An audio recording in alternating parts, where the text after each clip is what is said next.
Bonjour à tous, bienvenue dans cette nouvelle vidéo. Aujourd'hui on se retrouve pour parler de 3 cultures dont on va pouvoir commencer à s'occuper dès ce mois de février et on ira ensuite planter tout ça au mois de mai au potager. Donc on va commencer avec cette culture. Alors pour les habitués de la chaîne, vous devez le reconnaître, ce sont des chayotes. Je vous montre le reste de récolte de la saison dernière. Donc ça a été récolté en septembre-octobre. Vous voyez que cette année j'ai bien réussi à les conserver, je suis content. En fait je les ai mis vraiment au frais dans mon abri de jardin. Il y en a même quelques-unes qui ont pris un peu le gel, qui sont un peu abîmés, mais la plupart sont parfaitement consommables. Donc avec une seule chayote, vous dire que vous mettez ça, on va voir comment faire le plan, vous le mettez en terre au mois de mai, et avec un seul plan, vous pouvez avoir 100, 150, 200, j'ai même eu jusqu'à 250 chayotes avec un seul plan, donc c'est vraiment assez dingue, on en met une, on en récolte 250. Donc vous voyez que ces chayotes, à partir de janvier, février, elles vont commencer à germer sans qu'on fasse quoi que ce soit. Il y a une liane comme ça là, qui va sortir, simplement après, il va falloir faire en sorte que cette liane, elle grandisse, elle va avoir besoin de richesse nutritive, d'eau, donc on va mettre ça dans un gros pot, vraiment, ça va faire beaucoup de racines, donc on va mettre ça dans un pot de bien 20 cm sur 20 cm de profondeur, dans un terreau bien riche, bien humide. On va la mettre juste sous la surface. Et puis dans les semaines qui vont venir, vous allez avoir 1, 2, 3 lianes qui vont se développer. Moi j'ai souvent vu des jardiniers avec des photos des lianes qui envahissent la salle à manger. Donc le tout, c'est d'avoir une bonne température. Là, on va la sortir du frais, on va la mettre à 15, 18, 20, 22, 23 degrés, bonne humidité, et vous allez avoir un plan magnifique à planter au mois de mai. Donc vous pouvez vous y prendre dès le mois de février, c'est presque un peu tôt, vous pouvez le faire aussi au mois de mars, dernier délai au mois d'avril, vous trouvez une chayote, vous la mettez donc dans un pot, et vous planterez ça au mois de mai.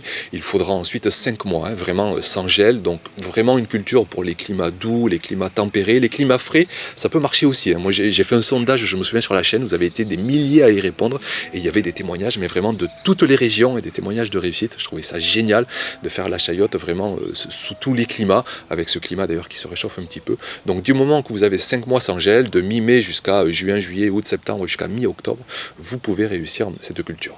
Donc pour trouver des chayotes, soit vous connaissez un copain jardinier qui a des restes de récolte, soit vous en trouvez, les genres de magasins, là, les grands frais, parfois ils ont des chayotes. Alors c'est parfois traité à l'anti-germinatif, donc vous les frottez bien. Vous en trouvez aussi chez mon partenaire, à La Bonne Graine. On a 2 références, alors la blanche est déjà épuisée, mais il reste encore des chayotes vertes, donc vous pouvez les commander, vous les aurez chez vous dans une semaine maxi, et vous aurez largement le temps de préparer ça chez vous pour planter au mois de mai.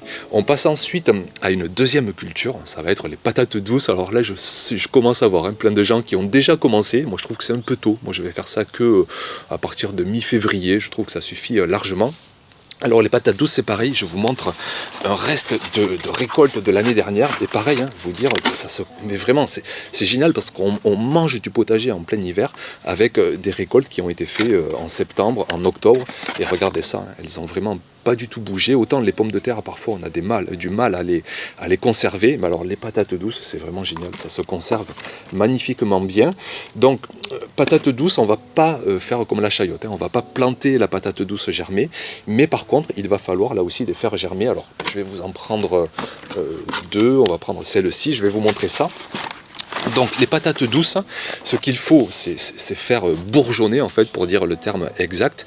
Donc il va lui falloir à la fois de l'humidité, avant tout de l'humidité. Donc on peut la mettre dans un verre d'eau, c'est une technique qui marche bien, et sous quelques semaines vous allez avoir des bourgeons, et ensuite on va découper ces bourgeons, on va les mettre dans des godets individuels, ou on les mettra dans de l'eau avant pour les faire raciner, ensuite dans des godets individuels, et ça nous fera nos futurs plants de patates douces pour le mois de mai. Ce qu'on peut faire aussi, ce que je fais souvent, c'est mettre les patates douces comme la chayote dans du terreau. On enterrera un peu moins que la chayote. Là, on la mettra vraiment à surface, à fleur de surface, dans un terreau là aussi bien humide. Alors toutes les années précédentes, je la coupais en morceaux, mais encore cette année, j'ai continué à me renseigner, à me former, et notamment avec des maraîchers, et qui me disent que de la couper en morceaux, c'est vrai qu'on augmente un petit peu le risque de maladie, de pourriture, et c'est vrai que vous êtes nombreux à me témoigner que quand vous coupez la patate douce en morceaux, parfois vous avez de la pourriture dans le bac, dans la barquette. Donc cette année, pour augmenter les chances de réussite, même si ça avait bien marché les saisons précédentes, je vais mettre vraiment 2 patates douces entières dans une barquette remplie d'un terreau bien humide. Et là, je rappelle les clés vraiment importantes de réussite. Il faut à la fois de l'humidité et de la chaleur. Vraiment, il faut idéalement un terreau à 25 degrés. Donc mettez-vous près d'une cheminée, près d'un poêle ou sur un tapis chauffant si vous voulez vous dépanner d'une source de chaleur.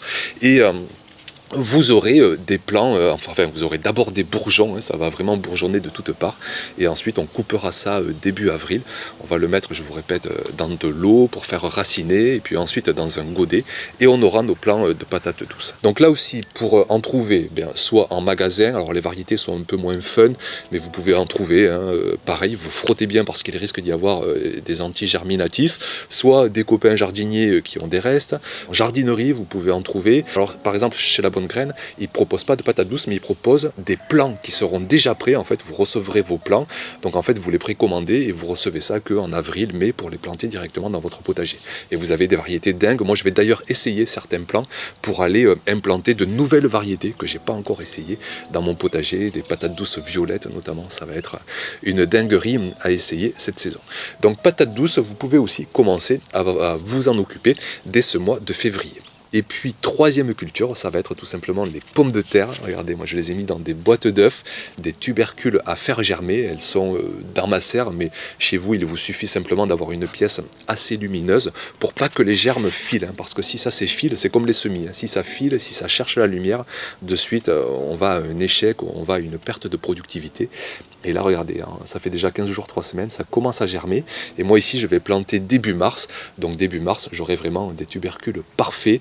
En plus, ils viennent de professionnels. Ce sont des tubercules avec une étiquette bleue au moment de l'achat. Donc certifiés sans maladie, certifiés sans virus. Une belle variété, là c'est la variété Guyane, violette. On va se régaler.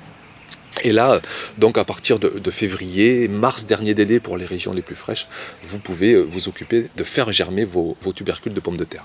Donc là aussi, on a des solutions alternatives si vous voulez ne pas faire germer chez vous, comme la patate douce, si vous voulez partir du plant. Là, pour les pommes de terre, vous pouvez partir de plants qui seront déjà germés. Alors soit, pareil, vous trouvez des restes de récolte de l'année dernière chez vous, chez des amis, il y a moins de garantie sanitaire, mais ça marchera.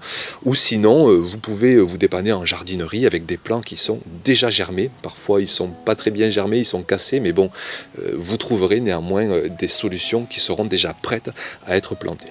Et puis sinon, là aussi, chez La Bonne Graine, vous trouvez des dizaines de variétés. En plus, ce sont des plants bio hyper qualitatifs. Et d'ici 1 mois à 2 mois, comptez bien 5-6 semaines quand même, pour faire germer vos tubercules, et vous planterez ça directement dans votre potager. Donc voilà ce que j'avais à vous dire pour ces 3 cultures. Quel que soit vos climats, vous pouvez commencer dès maintenant à vous en occuper. Vous avez jusqu'à fin du mois de mars, dernier délai, pour commencer à faire germer tout ça, pour ensuite être prêt au mois de mai, quels que soient les climats. Les risques de gel vont se terminer, le sol va se réchauffer, les journées vont s'allonger, on va rentrer vraiment dans la totale pleine saison, et il faudra être prêt, avoir les plants qui soient prêts pour espérer ensuite les récoltes les plus précoces et les plus optimales. Donc n'hésitez pas bien sûr dans les commentaires à faire des partages d'expériences si vous en avez, et puis on se retrouve très vite bien sûr pour de prochaines vidéos. Merci pour votre attention, et puis à bientôt bien sûr pour continuer la saison. Ciao.